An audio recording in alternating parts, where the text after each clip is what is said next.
Le pregunté al diputado Víctor Sánchez Orozco, ¿qué delitos se pueden configurar en el caso de un funcionario que le quita parte de su salario a un trabajador para determinados fines, sea para el seguro, para pensiones, para pagar préstamos, para cubrir mi ISR y no lo entero a la entidad que debo?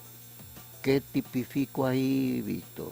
Bueno, puede darse varios ilícitos, nosotros lo hemos plasmado en las denuncias que hicimos, eso ya dependerá también del Ministerio Público cuando desahogue, revise la conducta de cada uno de los funcionarios, exdiputados y altos funcionarios que fueron del Congreso.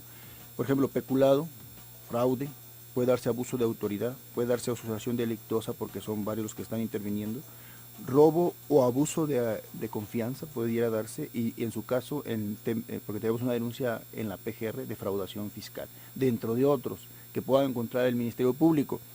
Esto dependerá también de la forma en lo que ellos operaron.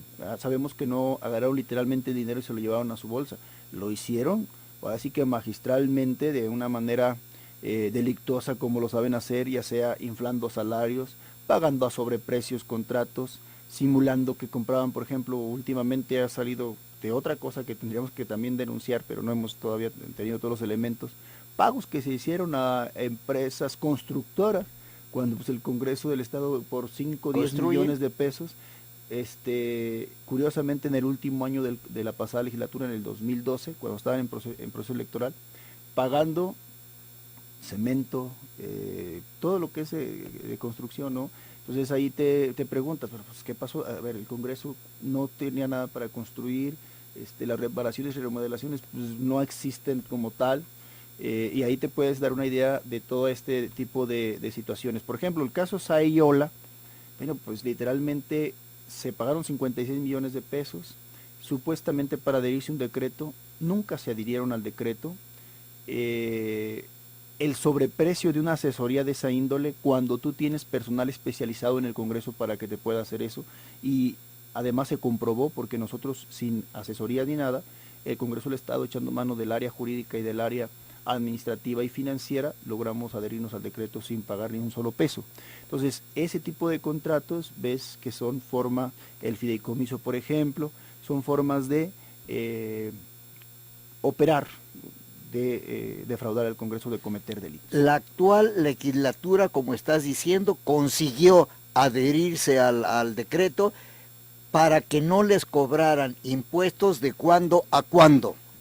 No, pues desde el primero de 2009 al 2012, a la fecha que nosotros llegamos. Nosotros desde el primer mes que llegamos, se empezaron a pagar puntualmente los impuestos que se retenían en ese momento a los empleados del Congreso. De ahí para atrás, bueno, se logró esto, si no ya todavía debiéramos estos 384 millones que logramos que se nos condonaran.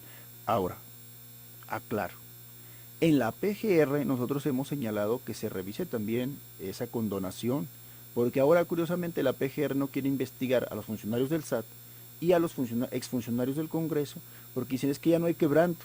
Bueno, si hay un quebranto para los empleados de 384 millones y en su caso para el mismo erario público, porque imagínate esos 384 millones de pesos que deben llegar a la institución especializada para administrar los impuestos y que de ahí surjan pues servicios públicos.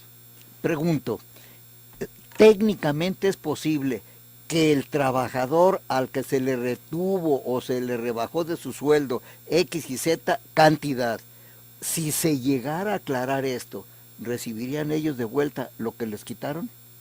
De hecho, quiero decirte, o sea, técnicamente tal vez sea complicado, pero sí, el que debía estar más interesado en eso también es el SAT. Aunque diga, oye, yo condoné, debiera condonar a quienes no hayan retenido. Oye, yo no retuve, pero si tú retuviste como ente patronal o gubernamental, entonces a ver dónde dejaste ese dinero, porque técnicamente ya no es tu dinero.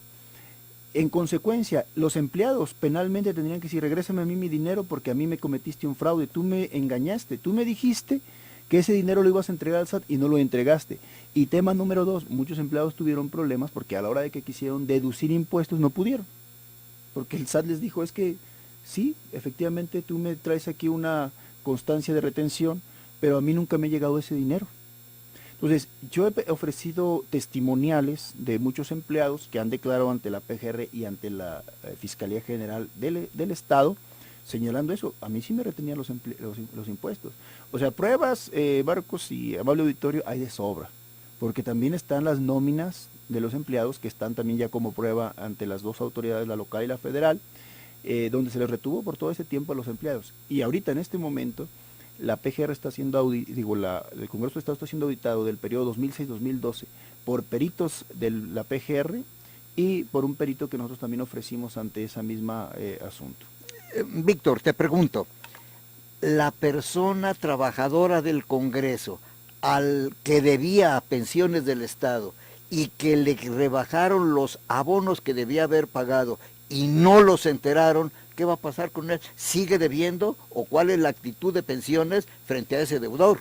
Bueno, pensiones estuvo requiriendo a todos ellos y también a la entidad patronal que éramos nosotros. Nosotros íbamos de buena gente a pagarles a todos. O sea, nosotros hemos pagado los fraudes que cometieron los anteriores diputados, porque al final de cuentas nosotros estos 140 millones que ellos dejaron de pagar, según tengo entendido por las autoridades ahí de nosotros, ahora los directores, se deben no más de 10 millones que se pueden pagar en este mismo mes. O sea, nosotros prácticamente hemos terminado con los adeudos. No te quiero decir de otros adeudos que había, por ejemplo, a medios de comunicación 15, 20 millones, a otros entes como proveedores, un restaurante ahí también, que ahorita, por ejemplo, a veces nos preguntan y que la gente también se entere, en esta legislatura no se ha pagado ni viáticos, a menos que yo me dé cuenta. A mí no me han pagado ni un solo viático, lo quiero decir. No se ha pagado, ni se paga chofer, ni se paga gasolina a ningún diputado, ni celulares. Y también, bueno, eso también hay que reconocerlo con esa objetividad que nos caracteriza, por la presión que se hizo en medios de comunicación y la opinión pública. Ya no existen casas de enlace. Eso nada más existió el primer año en la legislatura. Los demás dos años que vamos a cumplir esta legislatura, no existen pagos de casas de enlace. Entonces, con eso nos damos una idea. Víctor, un resumen rapidísimo. ¿Con qué presupuesto recibió la actual legislatura el Congreso? Bueno, el presupuesto oficial es entre, para no errarle, 600, 800 millones, pero estas pasadas legislaturas año por año reciban más de 1,000 millones de pesos, porque luego presionaban al gobernador en turno para que les diera administraciones extraordinarias. Ahí podemos decir que más de 1,000 millones tenían. Y esta legislatura empezó cuando nosotros llegamos, empezamos ya con menos de 1,000 empleados, hay 700 aproximadamente de base, se contrataron algunos supernumerarios, pero no como estaba la pasada legislatura, que había entre 1,800 y 2,000 empleados, casi más de 1,000 supernumerarios. Y bueno, ya no hablo de todos otros excesos que se cometieron. Creo que ha habido un cambio paradigmático. Ahorita nuestros presupuestos han ido a la baja en cuanto al pago en cuanto a los gastos y demás y pagos. O sea, sí ha habido un cambio. ¿Cuánto debe el Congreso en este momento? Menos de 10 millones. Tiene ya más de 100 millones en ahorro, ahorita, en este momento. O sea, los puede pagar sin ningún problema. Sin ningún problema, y todavía estaba pendiente, información que tengo del área correspondiente, de que nos entregaran la administración de este mes, que además pues iba a ayudar para pagar los aguinaldos que se pagan porque ya entramos en vacaciones. En general, concluyendo, este Congreso ha tenido un cambio paradigmático. Este Congreso, esta legislatura, ¿con cuánto personal va a dejar a la siguiente en base y en supernumerarios? A ver, en base, esta legislatura no debe, por ley, dejar un solo basificado. Bueno, yo sería el primero en oponerme por todos los recursos mediáticos, públicos, legales, a que se hiciera. Segundo, va a dejar en 700 empleados, que son los de base. Los demás, un promedio de 200 que se tienen supernumerarios, directores, algunas áreas, jefaturas, se van todos. 700 empleados van a quedar. ¿Indemnizadazos los que se van? Eso no tendrían en algún momento, no indemnizadazos, no, por ejemplo, nosotros como diputados no tendríamos derecho a recibir absolutamente nada, ni bono ni nada. El haber de retiro ya no se usa. No. Bueno, el haber de retiro se intentó. No, haber de retiro no, eso es allá en los juzgados, en los jueces que se les dio y a los magistrados, y que también en una reforma que se hizo a nivel Jalisco yo me opuse porque pues se me hace que es un bono de oro. No, acá en el Congreso no existe nada de eso. A los empleados que son supernumerarios pero que tienen funciones de base sí podría dárseles alguna liquidación, pero ellos, diputados ni directores, absolutamente nadie. Dejan nómina en 700 basificados y los 200 restantes serían también adiós. Así es. Bien, bueno, escuchó usted al diputado. Pues, Víctor, yo creo que como tenemos varias cosas pendientes, te voy a invitar otra vez. Muchas gracias. Gracias por venir, gracias a usted que nos escuchó y recuerde, este programa hoy a las 8 de la noche, retransmisión aquí mismo, Canal Continental de Noticias.